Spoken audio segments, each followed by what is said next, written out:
সময় শেখ মুজিবের মূর্তিগুলো ভেঙেছে, কিছু কিছু মানুষ দেখলাম জুলাইয়ের মূর্তি বানিয়েছে। এজন্যই বলেছি আমি হুজুরের জন্য আল্লাহর বিধান যেমন, আপনি মুসল্লির জন্য তেমনই আল্লাহর বিধান।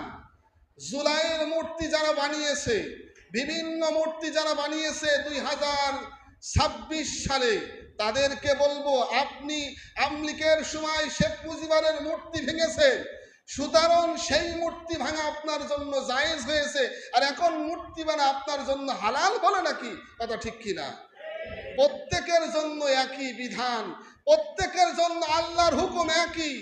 মূর্তি প্রত্যেকের জন্যই হারাম। হাদিসের ভিতরে বলেন যে ঘরের ভিতরে ছবি থাকে, ওই ঘরের ভিতরে আল্লাহ রহমত প্রবেশ করে না।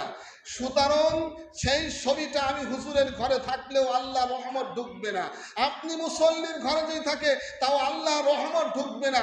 সুতরাং মুজিবের ছবি যেমন মানুষ ভেঙেছিল, তেমনি ওই জুলাইয়ের মূর্তি যারা বানিয়েছে 101,000 কোটি টাকা দিয়ে জুলাইয়ের মূর্তিগুলো নির্মাণ করেছে গণভবনের ভিতরে। এই যে অবৈধ হারাম কাজ করলো, যে হারাম কাজের ফতোয়া দিল, সেই হারাম কাজ আবার সংগঠিত করলো, তাদেরকে আল্লাহ হেদায়েত দান করো, সকলে বলি আমিন। এই জন্য আল্লাহর বিধান সবার জন্য একই বরাবর, আল্লাহর হুকুম সবার জন্য একই বরাবর। নামাজটা যেমন আপনার উপরে ফরজ, আমি হুজুরের উপরেও ফরজ। সুদ আপনার জন্য যেমন হারাম, আমি হুজুরের জন্য তেমনই হারাম। ঘুষ আপনার জন্য যেমন হারাম, আমার জন্যও হারাম।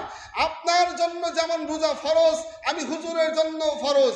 আপনার জন্য যেমন আল্লাহর বিধান পালন করা, আল্লাহর বিধান যেমন ফরজ, আমি হুজুরের জন্য একই পরিমাণ ফরজ। বিন্দু পরিমাণও যদি কেউ মনে করে কমতি, তাহলে ওই ব্যক্তির ঈমান থাকবে না, থাকবে না, থাকবে না। কথা ঠিক কিনা? এই জন্য আল্লাহর হুকুম আহকাম প্রত্যেকের জন্য একই বরাবর। আল্লাহ তাআলা আমাদের প্রত্যেকের